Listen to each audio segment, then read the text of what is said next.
IP2TP Banaran. Ya, ini adalah salah satu institusi punya Bali Jestro, Kementerian Pertanian. Kebetulan IP2TP Banaran ini berada pada ketinggian 950 meter dari permukaan air laut dan tipe iklimnya D, ya, ekstrim, artinya jelas perbedaan antara musim kemarau dan musim penghujan.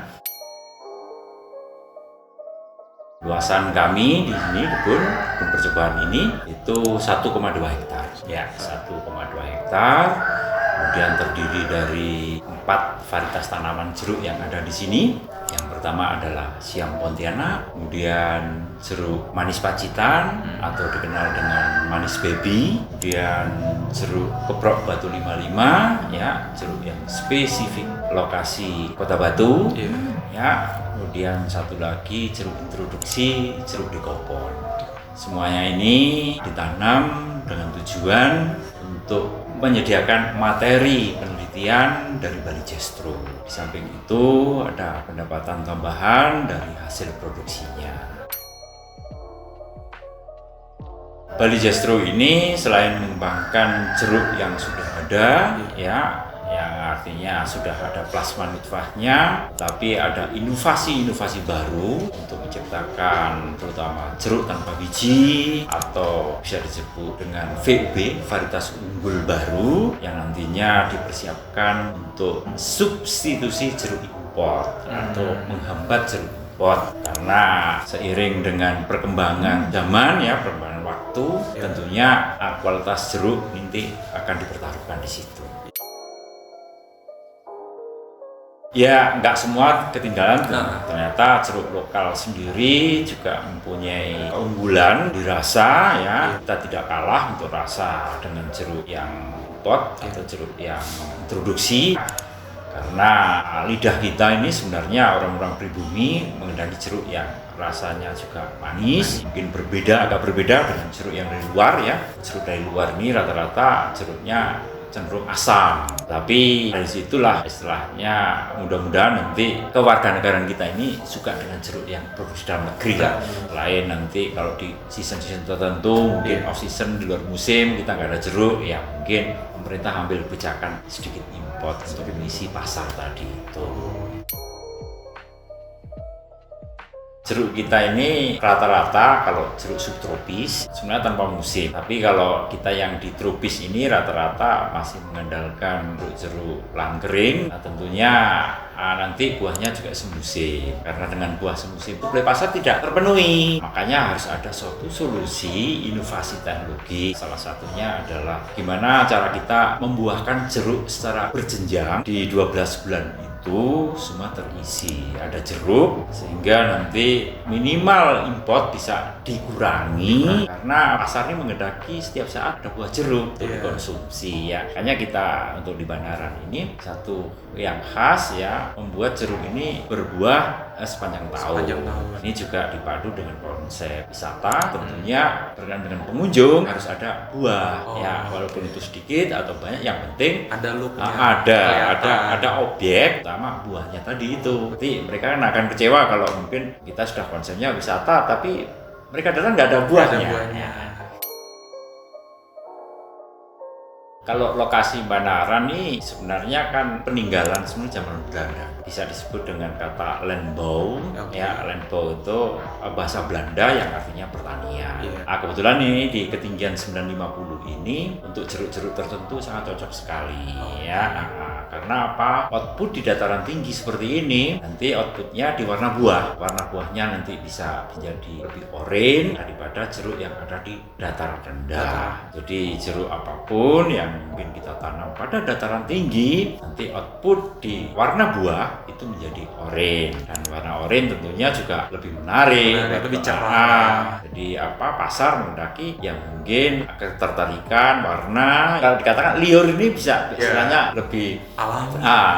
Betul. Jadi salah satu data dukung ya yang mendukung kenapa jeruk ada di Banaran ya agroklimatnya cocok. Agroklimatnya ini terdiri dari mungkin salah satunya adalah kandungan hara yang ada di tanah. Tanahnya di sini struktur dan tekstur tanahnya itu bagus, ya gembur dan mungkin kandungan haranya untuk unsur makro dan mikronya itu juga sama-sama tinggi ya. Itu salah satu membuat output di buah jeruk Banaran ini sangat bagus sekali.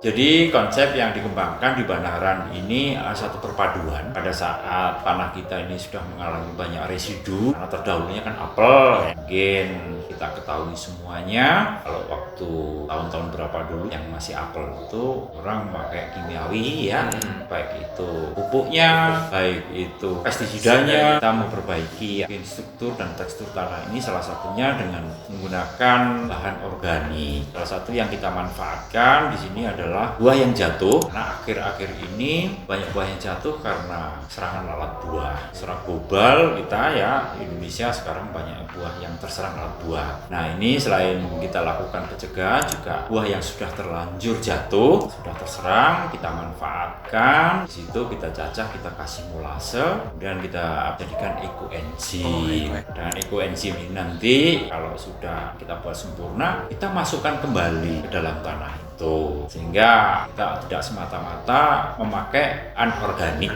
seperti pupuk kimia, bisa kita kurangi. Berusaha menguranginya Pak. Iya. Kemudian untuk pengendalian hama penyakitnya juga begitu, ya juga tanam serai di sini kita manfaatkan menjadi minyak serai di situ, nanti kita destilasi ya. Asirinya itu nanti untuk penyemprotan, terutama pengendalian kutu-kutuan yang ada di tanaman jeruk. Jadi selain dia sebagai pengendali hama penyakit, dia juga sebagai bahan nutrisi untuk tanaman itu sendiri, karena kan sifatnya juga nabati. Untuk pengendalian penyakitnya bersifat hayati. Jeruk ini sebenarnya kan multi lokasi, seperti jeruk siam. Kalau zaman dulu 5 atau 6 tahun yang lalu itu orientasinya jeruk siam itu hanya untuk dataran rendah. Ternyata setelah kita tanam di dataran tinggi, outputnya buahnya semakin kuning. Artinya apa? Ini multi lokasi, bisa ditanam di dataran rendah sampai dataran tinggi. Kalaupun di luar jeruk siam, nanti ada varietas-varietas tertentu yang bisa ditanam di dataran rendah. Sebenarnya untuk bercocok tanam untuk jeruk mungkin ya nggak sesulit, mungkin hampir sama dengan tanaman-tanaman yang lain. Tapi di situ karena kita punya SOP biar nanti untuk menanam jeruk ini bisa optimal dan hasilnya juga maksimal, itu memang perlu perhatian khusus karena tanaman jeruk ini sifatnya tanaman yang agak manja, sehingga harus betul-betul menguasai di teknik budidaya. Karena di tanaman jeruk ini ada salah satu penyakit yang bisa menular, kalau anggap aja kalau di orang itu penyakit AIDS, kalau di jeruk ini namanya CBD. Jadi penyakit sistemik ini kalau memang betul-betul tidak dipantau, tidak dimonitoring, tentunya nanti akan menjadi masalah menyebarkan ke tanaman jeruk-jeruk yang lain. Banyak petani kita ya yang dulunya pemula, nah yang senior-senior sekarang ini, yang mandate sekarang itu rata-rata dulu juga pemula gitu ya, pemula. Tapi mereka mau belajar dan nanti dikatakan dia senior itu kan juga karena satu pengalaman ya, dia belajar dari tanaman itu sehingga dia catat kalau ada masalah begini, penanganannya begini, kalau cara tanamnya begini salah, dia akan berubah sistem tanamnya seperti apa. Selain harus ada pelatihan, sering ikut pelatihan, sering baca-baca, itu banyak sekarang apalagi di YouTube itu sudah bisa diakses semuanya dengan kemajuan teknologi. Kalau harapan saya sih jadi petani muda milenial itu nanti akan menunjang perekonomian secara nasional. Jadi khusus mungkin anak muda ini, mari kita mendukung program pemerintah terutama Kementerian Pertanian agar nanti tercipta satu swasembada ya, apalagi sekarang pangan menjadi tulang punggung kehidupan di dunia ya. Mungkin itu saja yang bisa saya sarankan, dan banyak-banyak belajar kami dari institusi pemerintah terutama di perjerukan. Silahkan datang ke IP2TB Banaran karena objek kami, tupoksi kami adalah pelayanan, jadi kami akan melayani dengan sangat baik.